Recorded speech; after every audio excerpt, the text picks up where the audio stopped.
Once upon a time, the predecessors to our Christmas were naught but a collection of bacchanal. They were drunken festivals held in the dead of winter, filled with acts of sympathetic magic, fertility rituals, anarchy, and even human sacrifice. Participants in these acts lit candles to keep the darkest days of the year at the threshold. They would pluck evergreen wreaths from the wood and weave them together in an act of sympathetic magic to ensure that the spring would come again. On these days, the gods of death and decay were at their most powerful, and the feasts honoured the dead. The gods worshipped were of nature, agriculture, fertility, and the hope that light would come again while the darkness closed in. Every year for Christmas, I pull out the same decorations because I'm a big fan of decor that kind of works within my house so that it doesn't look tacked on top. It's always been a tradition of mine to decorate with the same thing every year in my family. I don't think anybody's ever sort of gotten rid of all of their decorations, but it was always a thing that we would add to it over time. And a tradition that my grandma had was that she would always put a nativity up. She was a devout Catholic, although I definitely think that my decor style has broken with tradition. I'm a big fan of the spookier side of Christmas. And honestly, I feel like we should really do away with this whole comparing each generation to their predecessors, because as I said, my grandparents, heavily religious. But the last time that I walked into a church, I burst into flame, and you don't want to know the cost of the retinol it took to fix that. And I do think some of the more older villagers recognized me. This year, my focus in what I wanted to decorate and piece together from the collection that I already have was the garland that sits above our mantle.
I love a good grandma cottage. That is my plan with this house, turn it into a very overly detailed grandma cottage that looks a little spooky and haunted. Something along the lines of Snow White, but maybe she's fallen under the influence of the evil witch. I just love the idea of something being really prim and proper and beautiful on the outside, but hiding a dark underbelly that is maybe a little bit haunted or alien or strange.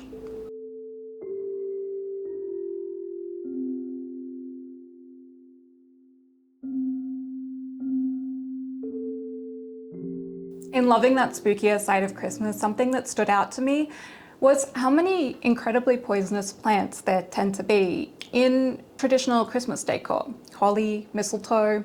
But I live in a climate where it's warm during the holidays. I'm in Australia, and Christmas hits in the peak of summer. You might have gathered from this video so far that I'm a huge fan of the historic pagan roots of Christmas. I love that historical tradition of sympathetic magic in nature, worshipping the turn of the season from decay to bounty and vice versa.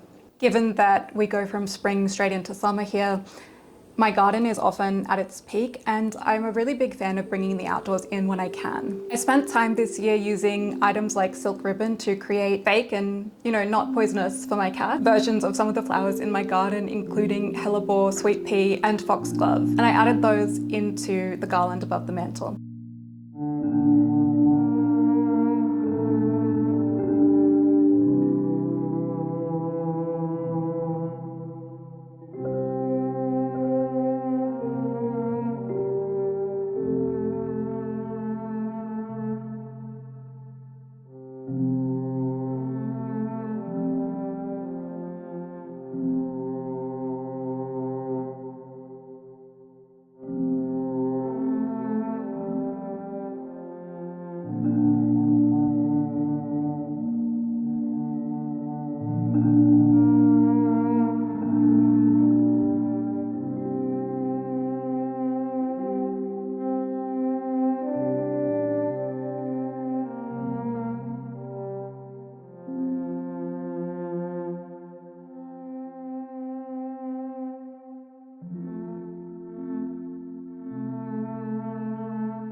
I'm a really big fan of the film The Stepford Wives also, and I think that this plays a role in my holiday decor and my home decor in general. I love a good grandma cottage. That is my plan with this house, turn it into a very overly detailed grandma cottage that looks a little spooky and haunted.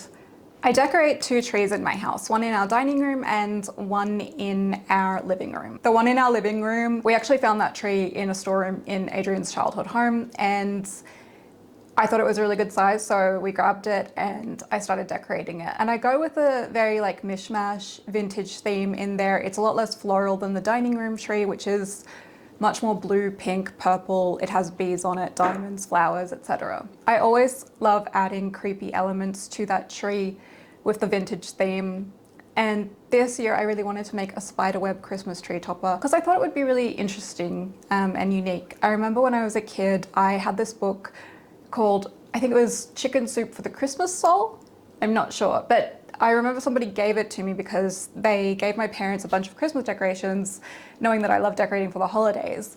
And one of the stories in there was The Legend of the Christmas Spider, which I believe is a Polish folktale about a family that has a Christmas tree, but they don't have any decorations for it, and they're not very well off. And there's a spider in their home, and I think they've been kind to the spider. They haven't shooed the spider out. So the spider takes pity on them, and on Christmas Eve night, it weaves its web all across the tree, and so when the children wake up in the morning, they see all these beautiful spider webs glistening in the tree. And I think that's a really beautiful story.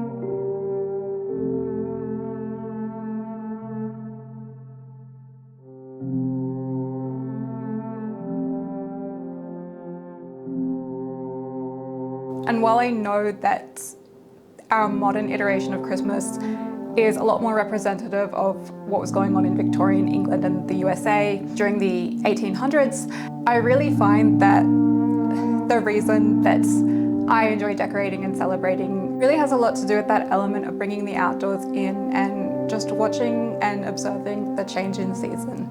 My dining room tree has a peacock tree topper that I made a couple of years ago, but this year I think I'm going to add a moon to it, and every year I find myself crafting and collecting and foraging.